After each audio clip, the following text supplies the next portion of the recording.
Salve a tutti e benvenuti un altro episodio di Digital Download. Oops. Good afternoon, good morning, and good day wherever you may be joining us from, and welcome to a new edition of the Digital Download, the longest running weekly business talk show on LinkedIn Live, now globally syndicated on TuneIn Radio through ABGR, the world's #1 business talk news and strategy radio network. Today we're diving into the transformative power of kindness in both professional and personal lives with our special guest, Sarah Browning. As the founder of Time for Kindness and a seasoned communication professional, Sarah brings a wealth of knowledge and experience to the table.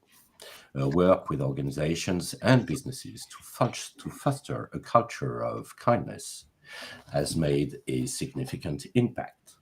But before we bring Sarah on, let's go around the set and introduce everyone. While we're doing that, why don't you in the audience reach out to a friend, ping them, and have them join us? We strive to make the digital download an interactive experience, and the audience is highly encouraged. Tim, would you like to kick us off, please? Yes, my name is Tim Hughes. I'm the CEO and co-founder of DLA Ignite, famous for writing the book Social Selling Techniques to Influence Buyers and Changemakers. And welcome everybody, really excited about this. I love talking about kindness. Excellent, thank you. Tracy. Good morning, everyone. Tracy Borson, founder of TLB Coaching and Events, a proud partner of DLA Ignite. I'm all about authenticity and conversation and meaningful, impactful marketing. And so kindness is something I think is very rarely considered as part of the equation, but very often received as part of the equation. So I'm really excited to get into the conversation today. Excellent, thank you, Tracy. Adam? Ciao, mai bueno, amici.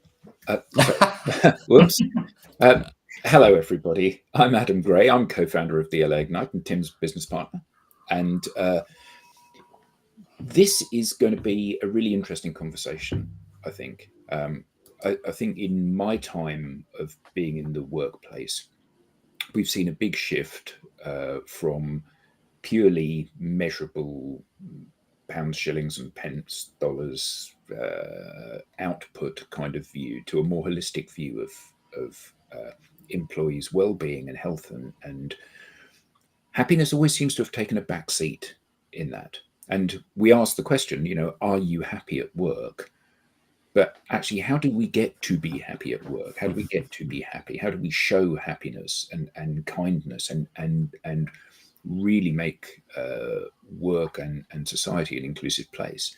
So if we have strategies for that, hopefully that's the outcome we'll get. So I'm really looking forward to this. So thank you, Bertrand. Yes, we are looking forward to this conversation. Myself, Bertrand Godillot, I am the founder and managing partner of Odysseus & Co., a very proud DLA Ignite partner. So as I said, this week on the Digital Download, we'll speak with Sarah Browning. Sarah's insight into the power of kindness will challenge your assumptions and inspire you to embrace a new approach to success. As she puts it, when you see the kindness in the world around you, you feel positive and hopeful. Let's bring her on. Yay! Welcome, Sarah. Welcome, Sarah. Thank you. Good afternoon and welcome. Thank you. Sarah, let's start by having you tell us a little bit more about you, your background, and what led you where you are today. Sure. Yes. Thank you. And thank you. What an intro and really interesting to be here to have this conversation with you. And I can talk about kindness all day long. So you may well need to cut me off at some point.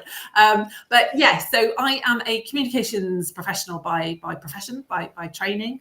I have worked for, easily half my life now in that field, and I have been working freelance as a communications consultant since 2010. I have worked a lot with not-for-profit organisations, charities, universities, local government, that kind of thing, and I'd always spoken about my clients as having a vision of a better world. And then I just 4 or 5 years ago now, I got to thinking, but what do you mean by that, Sarah? What is better? And it was at that point that I realized how kindness is really important to me. And more than that, though, that there is lots of kindness in the world already. We just don't talk about it enough yet.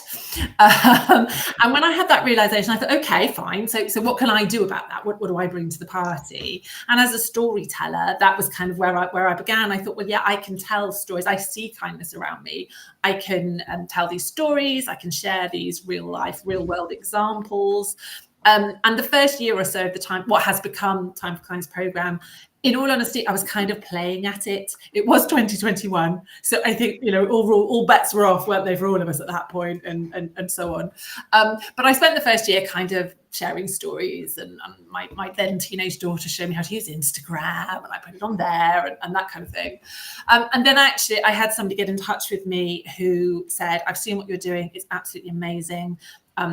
He has mental health challenges, and he said, kindness of strangers has literally saved me. And actually, when you're in that dark place, you cannot see it for yourself. So having something to turn to is really helpful. And it was at that point that I thought, yeah, this is too serious for me not to, for me to carry on playing. I still share stories. I have. It's me and one other in my team. We share kindness stories, at least one every day, and we are not going to run out. I'm constantly looking for new ones, so it's great when people send in the stories. But that's one part of what we do. Another part is building a network of kindness ambassadors. So this is kind of volunteers who sign up to say, yes, I'm going to be part of your community. I will talk about kindness too, because I think one of the things is, this kindness is going on. And as I said, we don't talk about it enough. So we all need to get more comfortable. And that's where the conversations like this are fantastic, that we are comfortable. We are talking on a professional network, professional platform live about kindness is fantastic. And then the third part is that I now run workshops and I do talks to teach people the habits to notice what's there.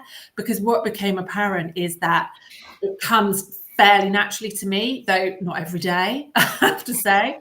I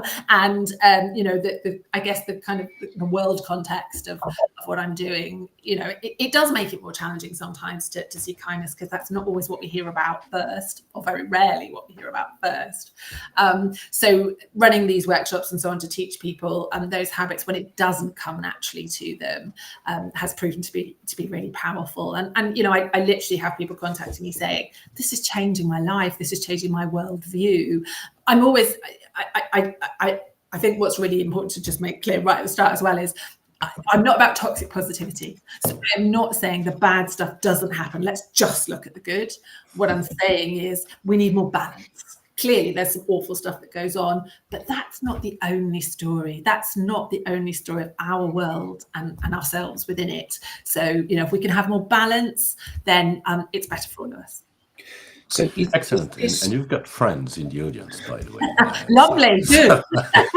So that, Tim likes the growth mindset with the yet. I agree. Okay. Sarah, let's start with a foundational question. Is kindness a sign of weakness in the business world? No. Well, that's pretty straightforward. Right, we can all go home.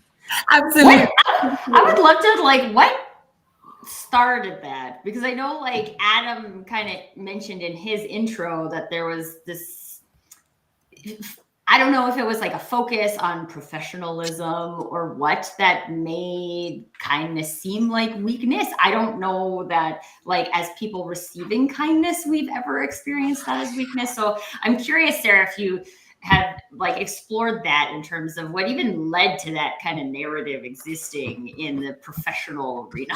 Yeah, it's really interesting, isn't it? Because like you say, when you experience it, it doesn't feel weak at all. And I think kindness definitely has a reputation problem, and I think some of it comes, a lot of it comes from confusing kind with nice. And actually, there's nothing wrong with being nice, but nice is a bit more of a kind of surface level sort of thing. And in terms of, I think, particularly in a business context, the idea of, so for example, as a leader, a manager, if you've got to have difficult conversations with people, then actually being nice probably isn't helpful, because that often looks like avoiding the topic, avoiding the conversation. Whereas actually you can have difficult conversations with kindness, because it's about how you have that conversation and how you allow space for people to sort of process difficult things, or the empathy that you bring into those conversations. So I think some of where that kind of weakness and fluffiness comes in is that confusion and that lack of, I guess, understanding. Maybe it's lack of training, even in terms of, when you become a leader, how often are you actually trained to have those kinds of conversations? Maybe at all, and if you are, then is kindness referenced in that kind of training that you receive? Probably not. So you talk about kind of celebrating kindness, if you like, and focusing on that. So is this kind of like the real-time equivalent of journaling? Because I hear that one of the things with journaling that you have to do, and I say I hear that because it's quite a difficult habit to build, is that at the end of each day, you write 3 things that are good that have happened today. And there might be, major stuff, I won a fantastic deal, or my best friend has found out that he's not ill after all. Or it could be that it's minor stuff, like, I very successfully made a great latte in the morning before I went out. But also that you put some love back into the world. So you send a message to somebody saying, "Hi, Tim, I just wanted to say thank you very much for sharing that with me. I really enjoyed that and I appreciate it." Because actually we all love to hear nice stuff, and it makes someone else's day a bit better. So is that part of the same kind of mindset around this, or is this something different that you're talking about? Yeah, I guess it's connected, isn't it? I think, much like you, I've never managed to sort of get into the discipline of journaling necessarily. But I think, people I know who do it, I think often, as you've alluded to there, the things that people are writing down probably are kind. There is kindness in a lot of those kinds of things.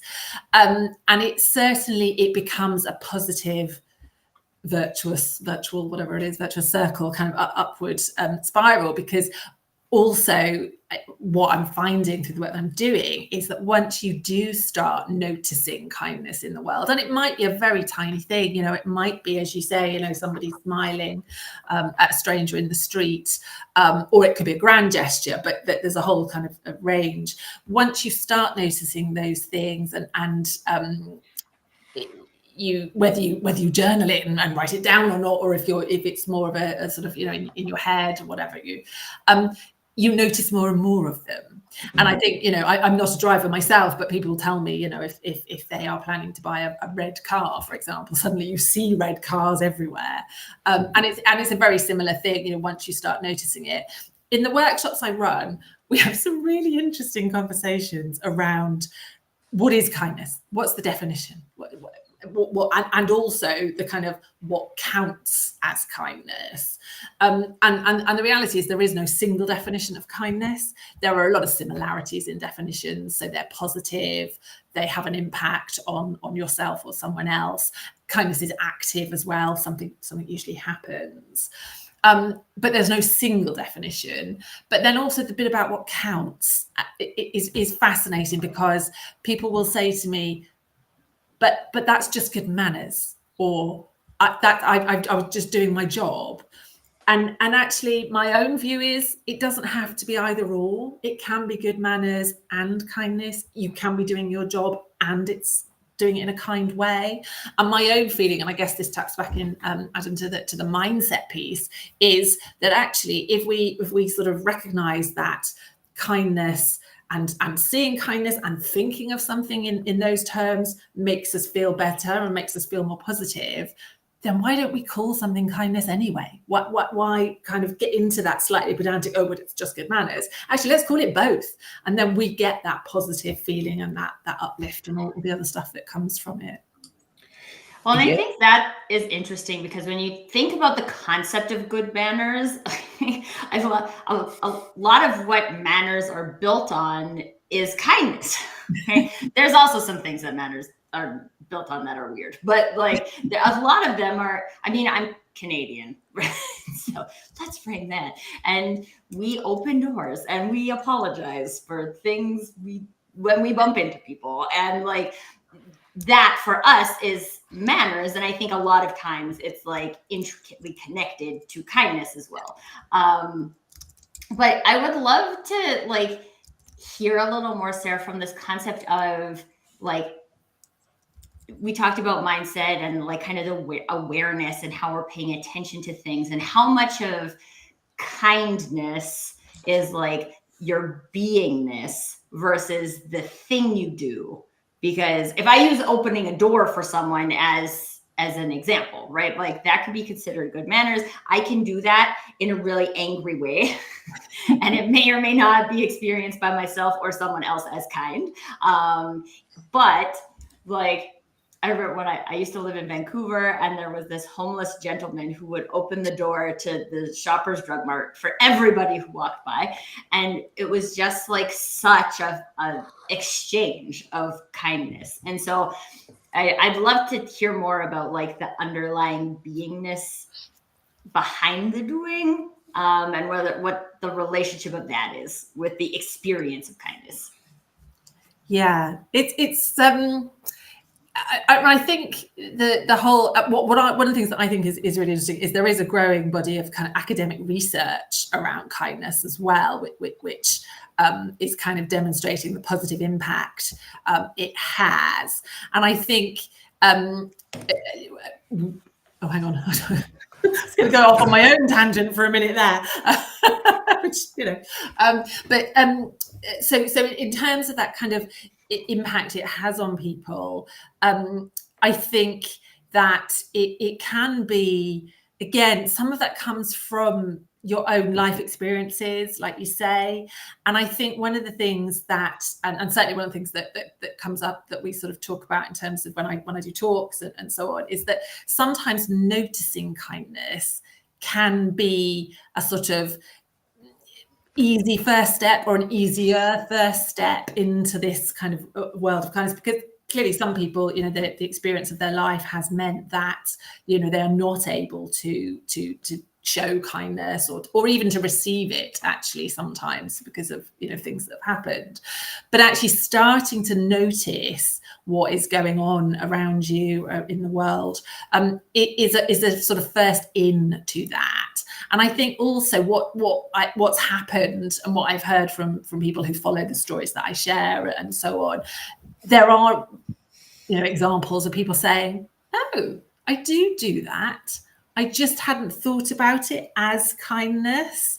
And again, I think there is something that's probably quite fundamental then in terms of kind of what you're doing, but the way you're thinking about it is different, and you've not kind of necessarily framed it in that way. But once people do start to frame it in that way, and again, I think, you know, we talked earlier about the weakness, the fluffiness side of it.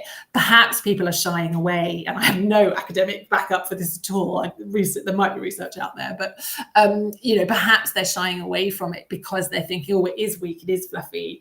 I don't want to kind of label it that way or think of it that way, because I myself and maybe this is the kind of being and doing thing as well, is, you know, I don't think of myself as a weak person, or I don't want to be perceived as a weak person."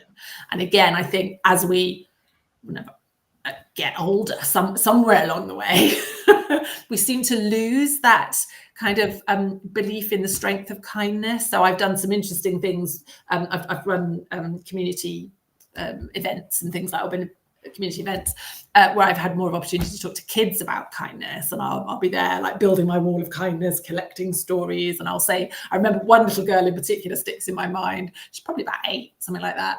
And I said, "Oh, I'm collecting stories of kind people. Do you know any?" And she said, "Yes." I said, "Oh, who?" "Me."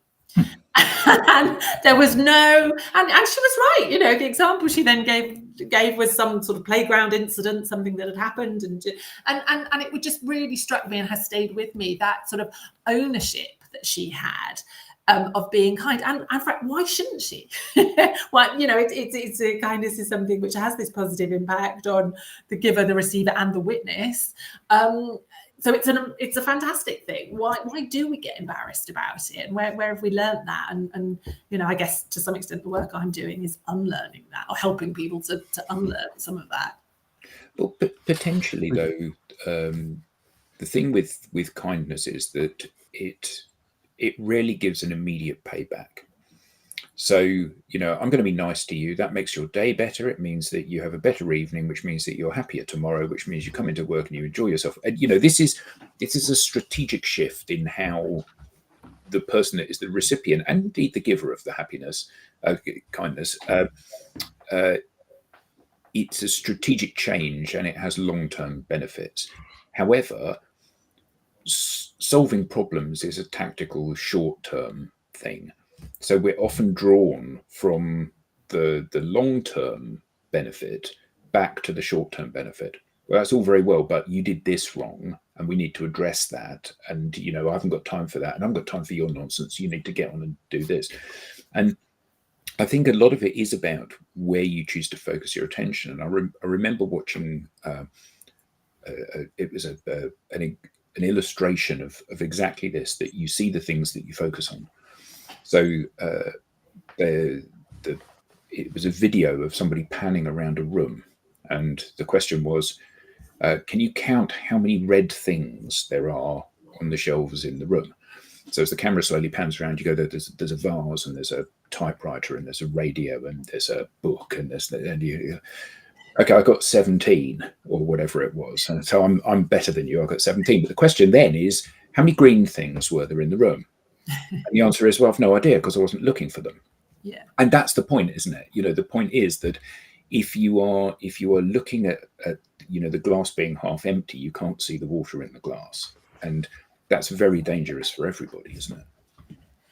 Absolutely, I completely agree, and that fundamentally is where I've sort of Time for Kindness came from. Really, was that concern that, and as part of when I was thinking about all of that stuff I said at the beginning, I was thinking, what is the barrier? What is stopping kindness? And very often it is some kind of fear of the weakness side of things. But I think you're absolutely right. It is also people just we're busy. We haven't considered it as something to put any focus on or to look out for, but it does become a positive thing that builds on itself once you start doing it.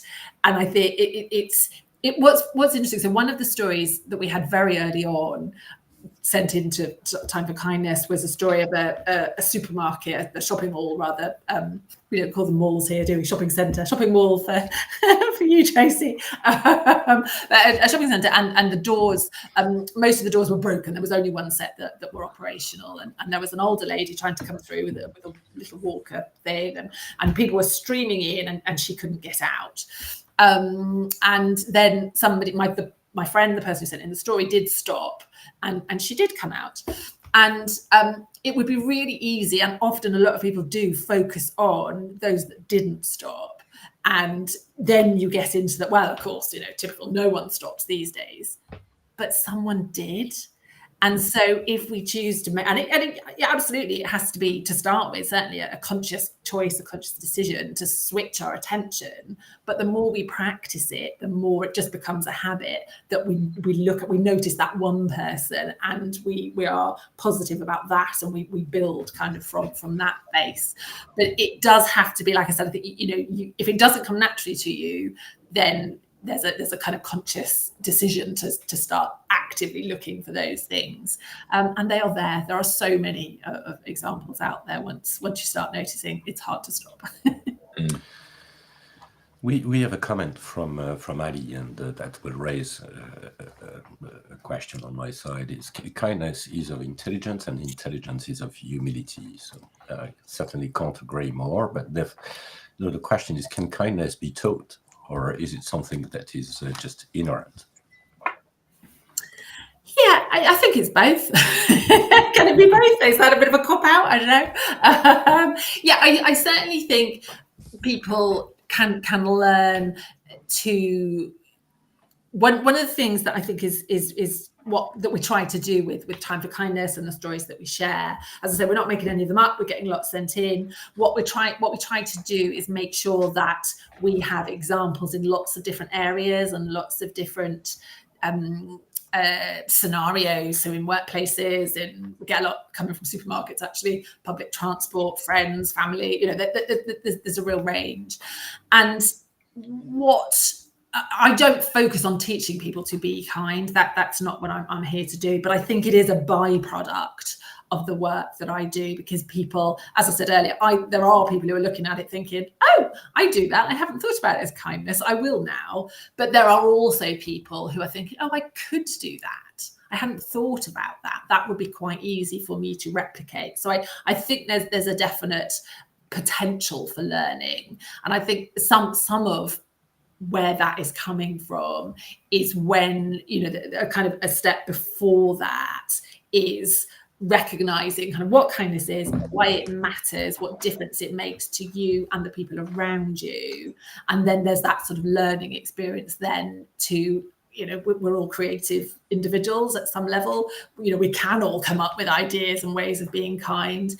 But if for some reason it's tricky for you at the moment, or you're just not that way inclined, then there are resources. And obviously I'd put a plug in for Time for Kindness there, but there are others as well, where you can go and just kind of teach yourself, well, what does that look like? What might I actually do in any given scenario if I wanted to be kind? So I think it's a bit of both, I think.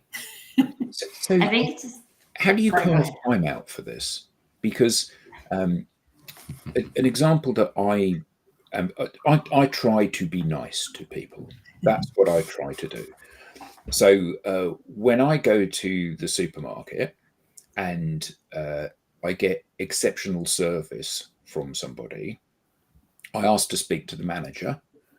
And the manager always walks up with a long face, like, "Oh my God, what's going to happen here?" Because they know what's going to happen. Someone's going to complain about the fact they've got no peaches or whatever it is. And I always say, Janice or Dave or whoever on the checkout, "Oh yes, yeah. I just want to say, absolutely amazing member of staff and a real credit to you. Thank you very much indeed." And you can see the complete change in their body language. However, I don't do that as much as I could, because invariably I'm running into the supermarket and running back out again.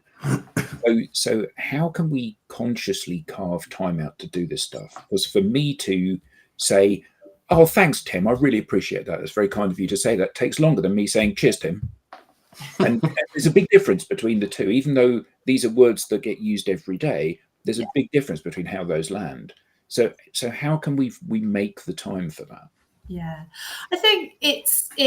I mean, in your example, the first thing that comes into my head is, that's brilliant. Next time you do that, can you tell me so that I can put it on my Time for Kindness? Of course. Because I'm constantly, as I say, I'm not going to run out, but I constantly need a new source. There is something in there for me about. Yes, sometimes the kindness, the way to show the kindness is to get the manager to come out. And by the way, isn't it sad that, as you say, they come out with the expectation that it's going to be bad news? So I think just by doing that, you are helping to change the way that we operate in the world. There will be people who have seen you do that. Perhaps they're now waiting in the queue, that somewhere will think, oh, I might do that next time, or I could do that. So there's a learning thing. There is also, I think, that it doesn't always have to take that long. So another way of doing that would be actually to say to the person on the till as they're putting your stuff through, "Oh, thank you, this is really good service." So it doesn't every time have to take up more time. Yeah.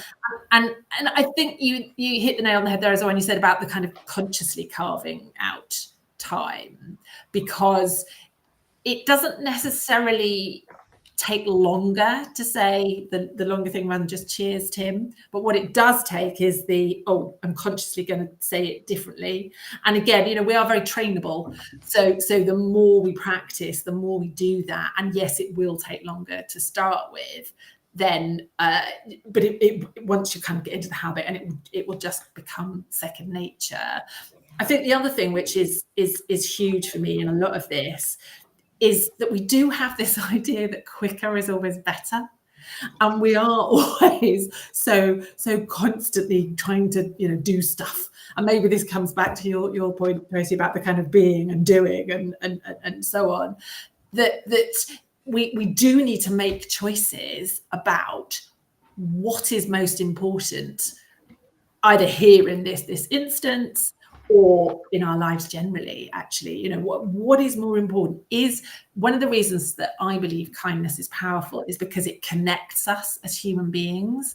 So even in those very little short interactions, there is a moment where we have that kind of human connection, and we have to get better at saying, yes, that is important, that is worth taking a bit more time. I know it's not possible all the time, and I know I'm very aware that I come at this from a position of privilege as well, so it's not always possible, but I think we do need to kind of have those discussions within ourselves, or maybe with each other, maybe both, but to kind of think about, well, what do we value here? It is about what we're noticing, but it is also about what are we valuing, and what is and we're all going to have a different answer to that. We're all going to have a different line where that comes. But again, I don't think that we very often take time to think about that. We're so in the moment of kind of running to stand still very often that we don't take that time to think about those things.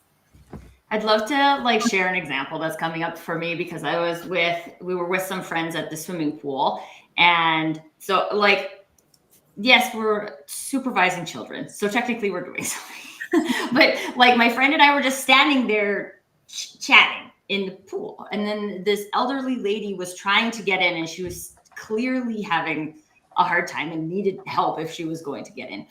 And so my friend Megan walked over, and then another person joined her, and they helped this lady into the pool. And I was just standing there and I was thinking well, that's something I could do. But then also something that comes up for me is there's things that we see that we want to choose to contribute to. And there's also things that we see that maybe are not on our top set of things. So then me, and I don't know the proximity of that event to this next event, but we had this big windstorm, and I go for a walk in the morning, and almost all of the garbage bins were blown over. And I was like, well, I could just lift up the garbage bins as I walk by, right? It doesn't even take any more time. I'm here. And I remember thinking in my head, I don't even know that these are going to not blow over again. But this is something I can do that I feel is helpful for people. And it's helpful for people who don't have to do it themselves. It's helpful for the garbage pickup collectors, right?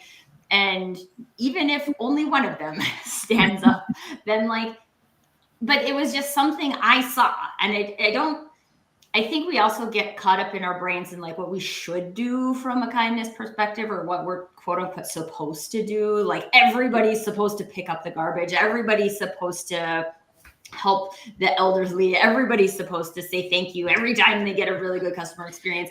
And the thing is that there's a lot of us.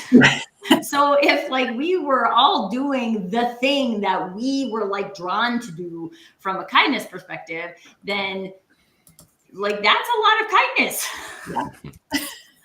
And it's because you saw it. It's not because you were supposed to. And I always think, I think about that pool scenario quite often, because I was kindness got to exist in that scenario. And it wasn't actually my responsibility to be the one who offered the service, but I could notice the kindness. I can bring that back into my awareness of what am I seeing? How can I contribute to the kindness coming alive in the world, but that there's not one specific way that I'm supposed to do that in order to make it happen. Yeah, absolutely. And I love that, there are a lot of us.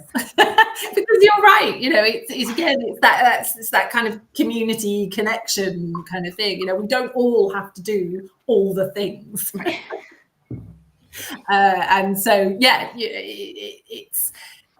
it is a balance. And again, this idea that it's not true that we are all either completely kind or completely unkind. Actually, we all have a bit of both in us, and it will depend on all sorts of factors, time that we have at that moment in time, other things we've got going on, kindness to ourselves. Actually, you might just not have wanted to go and help an elderly person, and that's okay, because she wasn't stuck on the side of the pool.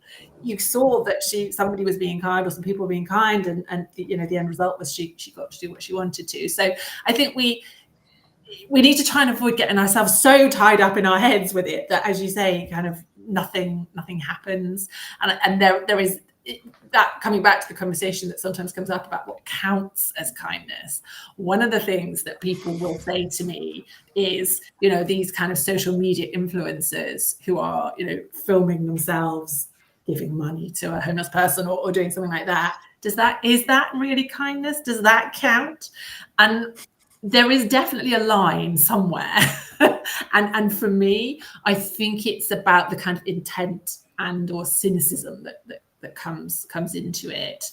And again, you're not helping that person into the pool, that there's not an intent to be unkind.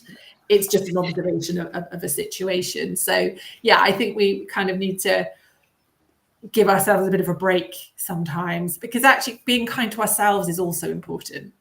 And sometimes actually the not doing something and giving yourself a bit of time, a bit of pause, that's important too. So yeah, I don't think I've come up with an answer particularly there, but no, but I think what you were saying there is really important. So Bill Gates gives loads of money to charity. That's not necessarily a selfless job, because he gets a huge amount of personal pride and adoration for doing that. On the flip side of that, there are people like Keanu Reeves and the late George Michael that gave huge amounts of charity or huge amount of money to charity, and on the proviso that nobody would say that they had given the money. However, the fact remains that whether you like the taxation policies or not that have enabled people to get as rich as Bill Gates, the fact remains that it's better for him to give it to charity than not. Yeah. And I think that there's an element of this, isn't there, that I'm very kind to you. The only people that know about that are you and me, because it's a one-to-one thing. But if I'm kind to you in a public environment, then who knows how far that may travel. And it's better to be kind than it is to be nasty. And I know it's not binary, but there's kind and there's unkind. And actually, if every interaction we try to make kind, and if there's a win for me in the short term, great, but that shouldn't be my motivation for doing it. It should just be because I want to make the world a little bit better a place as a result of having taken that action. So I think that nice or kind or good is better than unkind or nasty and bad. And actually, that's okay, isn't it? Yeah, and actually, you said there about it, having a positive impact on yourself shouldn't be my motivation, or myself shouldn't be my motivation. But actually, why not? My view is, it as long as it is a win-win and a genuine win-win situation, why shouldn't I do it? It's because I know I'll get something positive from it as well. So again, we kind of tie ourselves up in knots, I think, don't we? But it is. The research shows that there is a positive impact on giver, receiver, and witness for kindness. That it's almost impossible for there not to be any kind of positive, even if the positive impact is just you feeling pleased with yourself because you did something, or feeling smug, or whatever it might be.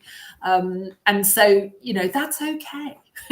I think it's, as long as you said, it's kind is better than unkind. So it's when there starts to be some damage that it becomes more of an issue.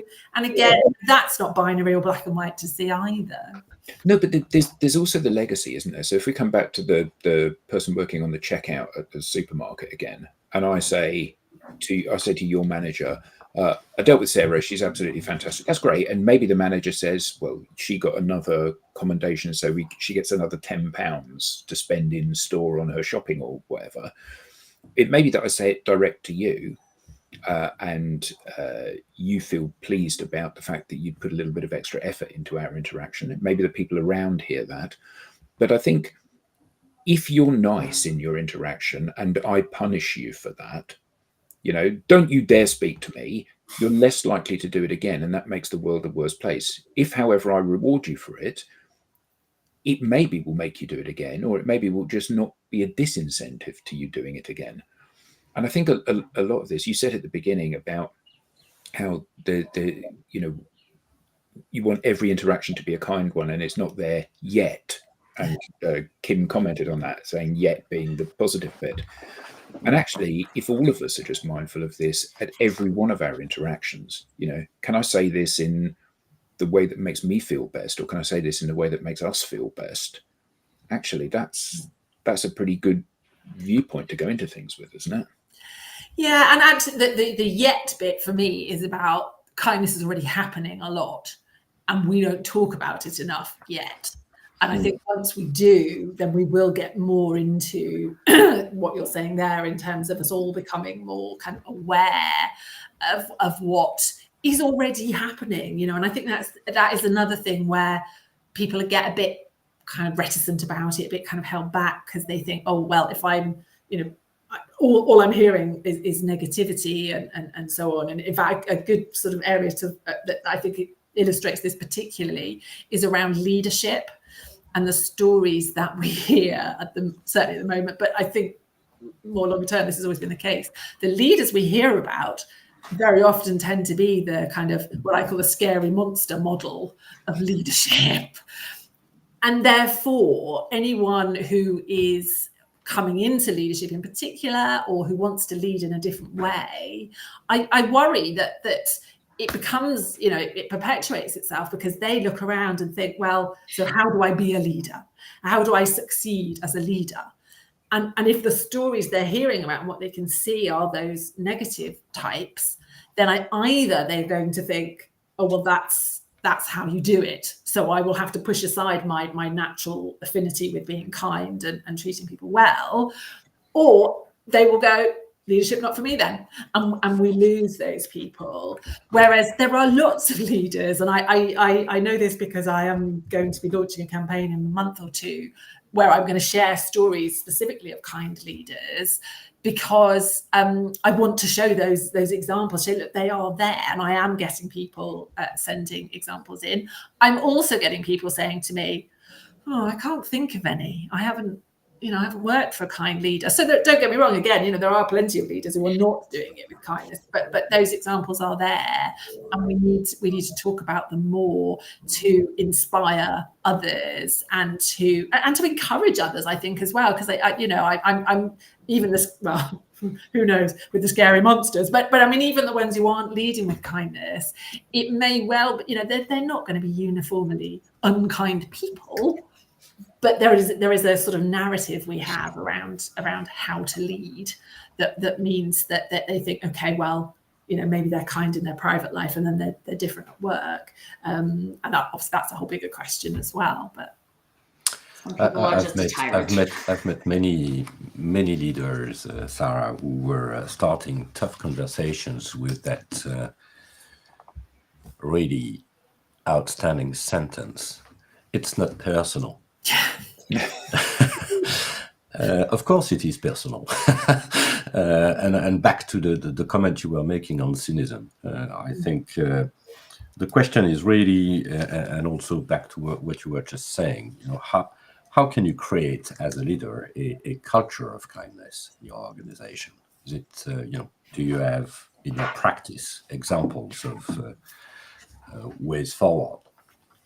Yeah, well, so I said earlier about there's lots of academic research, and I think one of the academic things that had jumped out of me, I'm looking down because I have a cheat sheet of my studies written down because I can never remember them all in my head. But there was a study done by the Harvard Business Review that showed that leaders who express kindness found difficult conversations and providing uncomfortable feedback easier when they claim to have to do them. And it was to do with, they had built through kindness, they had built up positive relationships with their team that they then had to sort of have those difficult conversations with. So, I think that's a really useful example of why it matters and why it's worth doing. And I think, some of the kindness in terms of kind of creating that environment for your team. Examples, I guess, are things like taking, it's a lot of what we've already talked about, really, in sort of taking into that leadership context. So taking the time to consciously think about what have my team been working on, giving them credit for the things that they have actually done, whether that it actually is an achievement of something that they have done or a recognition of actually something didn't go quite so well, but encouraging that kind of positive, open conversation, genuine, positive, genuine, open conversation. Like you said, Bertrand, it's not the, oh, well, it's not personal, when actually it is. In terms of the difficult side of things, and there's a blog on my website, which is a really popular one, which is written by a leader who has led through a lot of change, so through restructures and those kinds of things. And they kind of explain in this blog the kinds of things they did. People still had to leave. People still, lost their jobs. But the way it was done was done in a much more kinder way than is perhaps always the experience. And again, a lot of that was about empathy. So it was about saying, knowing this isn't personal, but also recognizing that saying that is not helpful, and recognizing that it will feel personal. It is personal to that person who is thinking, how am I going to feed my children? Or what am I going to pay my mortgage, that kind of thing. It is personal to them. Therefore, saying it's not personal, whilst perhaps technically true, although there is the cynicism, it isn't always true. But even in a situation, where, while technically true, it is not kind to say that. And actually, what is kind is to often it's about time, and it comes back to what we were talking about earlier. It's the carving out some time to process what's happening. And I think some of this kind of ties back into my communications work as well, because it's around leaders often, and in a kind of restructure situation, leaders will often have spent quite a bit of time in those meetings where you've talked it all through, you've looked at the numbers, you've kind of probably planned different scenarios, all of that kind of stuff. And then you come out and go, this is the change. And actually your people then have not had that time to kind of process what's happening. Now, I'm not saying you should involve them necessarily in those kind of planning out scenarios that you've had to do as leaders. That is part of the responsibility of leadership. But what I am saying is thinking about, well, where can we factor in some time for them to process, rather than just kind of put it on them and then expect them to move on to the next stage straight away. So a lot of it is empathy. A lot of it is, and in my communications work, also my kindness work, I used to talk about putting yourself in your audience's shoes, and I have changed that, because it isn't about what would you think if you were them. It's about what is it like for them? What is the experience like in their, from their perspective? So, I think leaders again need to get more comfortable with that kind of thinking. We've got a comment from Ali who says, you have to lead to be followed. Many tell the fireplace, give me heat and I'll give you wood, which is a nice comment. Interesting. Yeah, it's a good way to put it. Good analogy. One of the things that... go ahead, Tim. No, I was going to... Sarah, so you have this... you do this thing where you collect kindness, where people can write in, can't they, about kindness? Yes. So correct. Tell us about that. Correct. Yes. So I am always on the search for stories. As I say, I'm not going to run out of any. We are sharing at least one a day. So through our website, we have a share your story form on our website, where we just ask people to very simply say, what was the kindness that you witnessed, or you were involved in, or you received very often what people tell me about is kindness they have received rather than kindness they have given, which I think is fascinating, because I think, again, it's back to that sort of slightly embarrassed, don't want to show off kind of thing. But, let's own our kindness. And we just very simply ask people to, give us some details, kind of what went on. And if they have a photo to accompany it, that is also useful, because obviously we're putting it on social media. My poor family, anytime my daughter tells me anything vaguely that's kindness related, I will say to her, "Did you get a photograph?" But we don't have to have a photograph. But just examples, and like I've said long, I do run quite a broad sort of definition of kindness, and so really, if you experienced it or witnessed it as an example of kindness, I don't have a sort of checklist of whether it counts or not. I will use that. And again, the reason I'm doing that is so that we have this constant evolving series of kindness stories, so that I'm just showing people, this is here, this is happening, and if you notice it, you will feel better. And if you feel better, and the reason I know people feel better is because they do come to me and say, really like what you're doing, it makes me feel positive, it makes me feel hopeful in a world that isn't always giving us that at the moment. And then when we feel better and we feel like that, we perform better, whatever that means, whether that's kind of an individual thing or for an organization, for a business, if you're performing better in that context. But And where can we find this, Sarah? So it's on my website, which is timeforkindness.co.uk. And we're also on Instagram, Facebook, and LinkedIn, but the website gives you the links to all of that. Sorry, Tracy. I was just I'm in marketing, so I'm thinking about the conversation about the influencers. And one of the things that is interesting for me is that it's kind of two components, right? So there's the cynicism of why are you doing this? Are you doing this just for publicity? Versus the authenticity, which is, I want to do this and I'm publicizing it because maybe someone else will do it too. And if two people are doing it, that's better than one. And so it's just interesting for me, again, driving back to your why behind why you're doing that. If from a marketing perspective, people are watching this and trying to take away, okay, I'm going to be kind and this is how we're going to structure it into our marketing program. That's not, personally, I would say that doesn't count, because it's not what you would do. But if we can start to notice and then funnel that into what we would do. What does kindness look like for me? What does kindness look like for us? What does it that feels different for all people, and all of these different things? Then again, I think it also allows for those multi-dimensions of kindness, which is what's going to make kindness actually permeate in more areas, right? We don't need every single person at the swimming pool to help the lady into the pool, right? We don't, but we do need one to oh, that ball's kind of getting away from those kids, so I'm going to just toss it back to them, right? If we're tapped into that, this is what I would do, this is what kindness means to me, this is how I experience kindness, I think that is the secret to combat the cynicism around kindness. Because I do think when it feels authentic, people are more likely to interpret it as authentic anyway. Yes. Yeah, I think you're right. I agree. Excellent. Sarah, this has been really great. Thank you so much. Where can we find you? Where can we learn more?